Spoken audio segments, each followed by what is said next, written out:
the cameras cut to him mid-swing. Not in practice. Not in some comeback tour announcement. But here. Under the bright stadium lights of the TGL Arena in Palm Beach Gardens.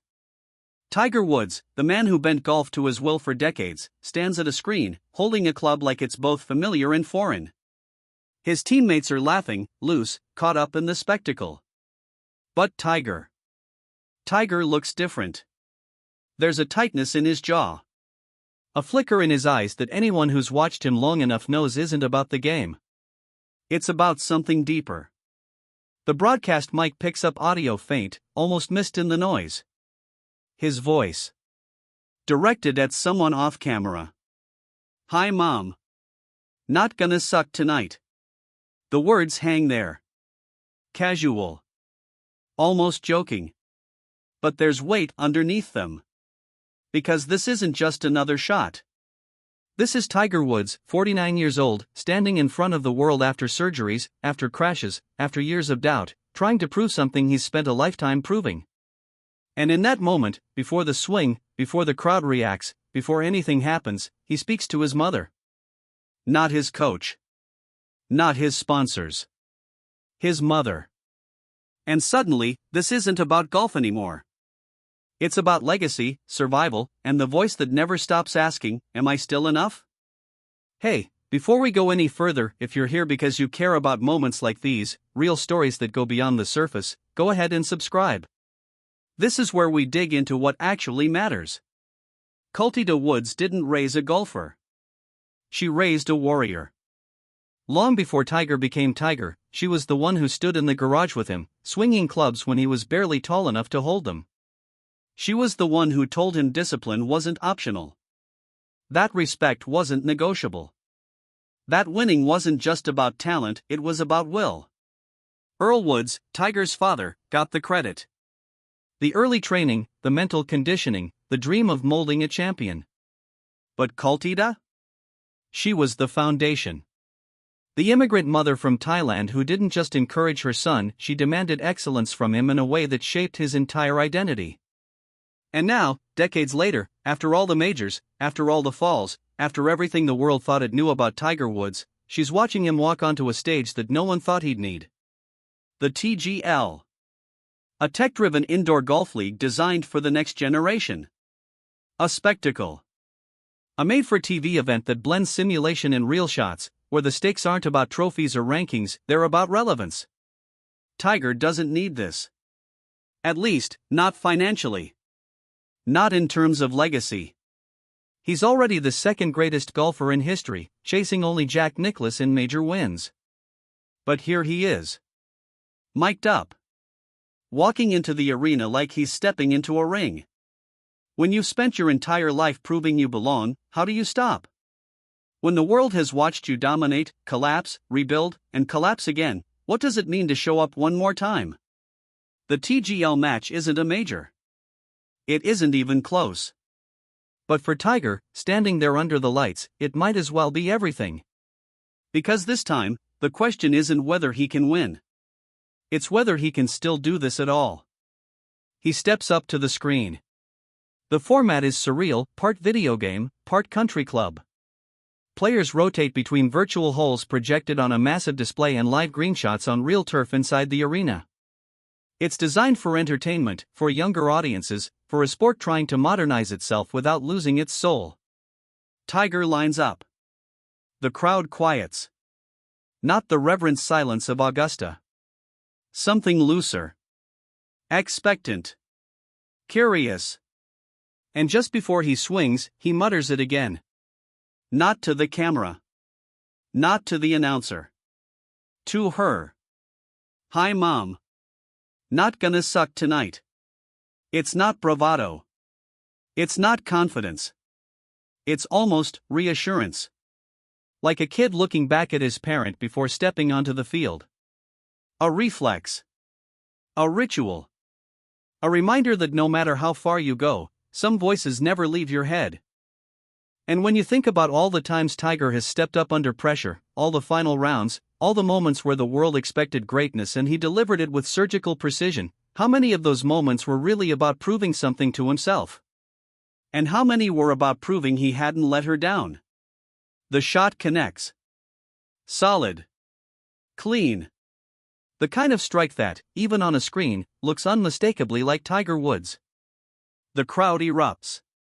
His teammates react. But Tiger doesn't celebrate. He just nods. Like he passed a test only he could see. Behind the scenes, Kultida is somewhere in the building. Sources close to the family say she rarely misses his events, even now, even when the cameras aren't on her. She doesn't do interviews. She doesn't seek attention. But she's there.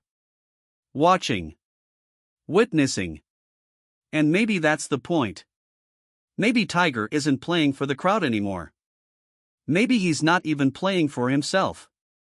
Maybe, at this stage, after all the comebacks and all the questions about whether his body can take it, whether his mind is still sharp enough, whether he's still Tiger, maybe he's just trying to make sure the one person who believed in him first still has a reason to be proud.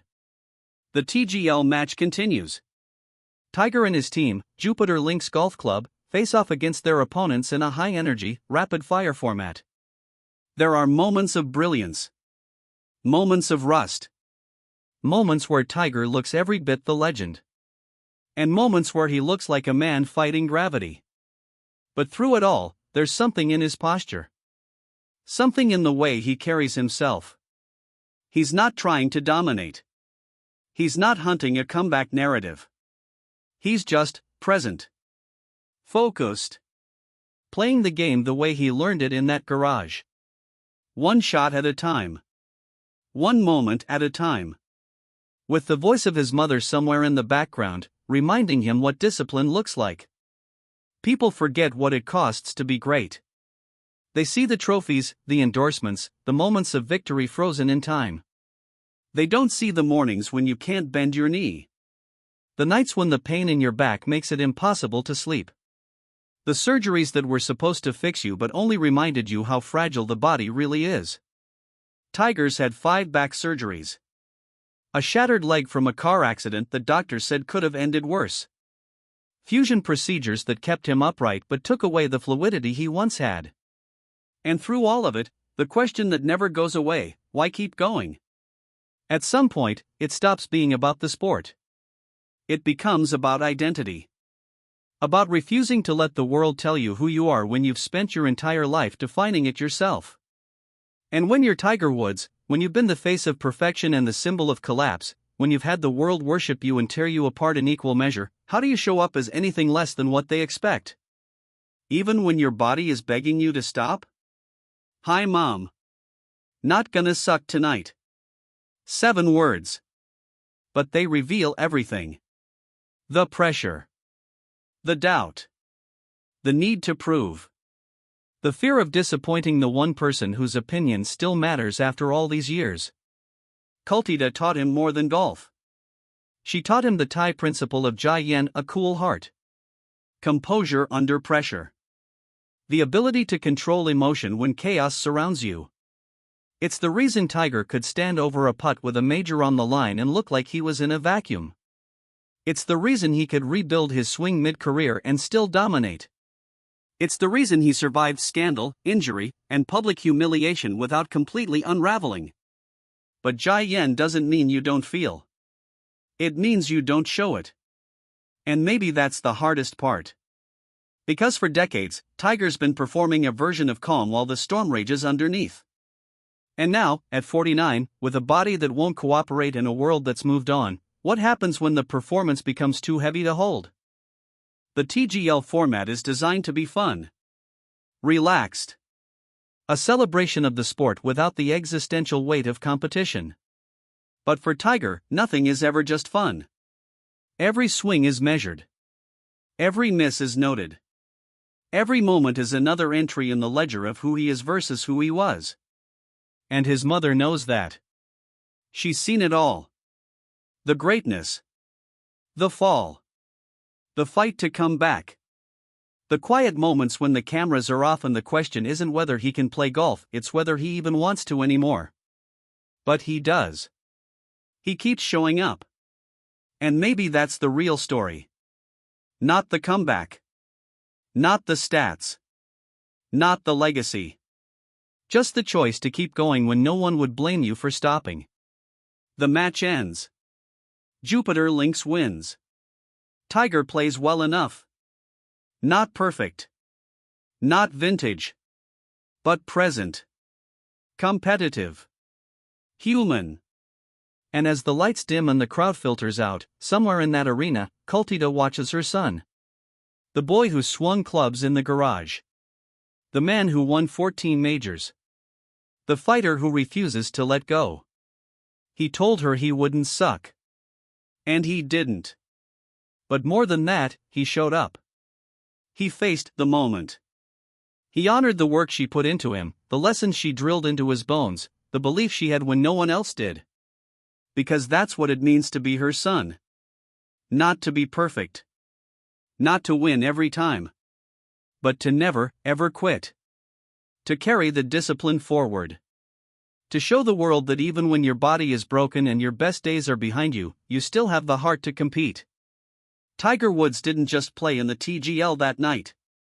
He reminded everyone watching, and maybe himself, that greatness isn't just about what you achieve. It's about what you refuse to surrender. And as long as Kultida is watching, as long as that voice in his head still asks if he's enough, Tiger will keep answering. One swing at a time. One moment at a time. One night where he doesn't suck. Because that's all he ever promised her. And that's all she ever needed to hear. If you believe in showing up even when the world expects you to fade, if you understand that real strength isn't about being unbreakable, it's about breaking and still choosing to stand, then this is where you belong. Subscribe, because we're not going anywhere. And neither are the stories that matter.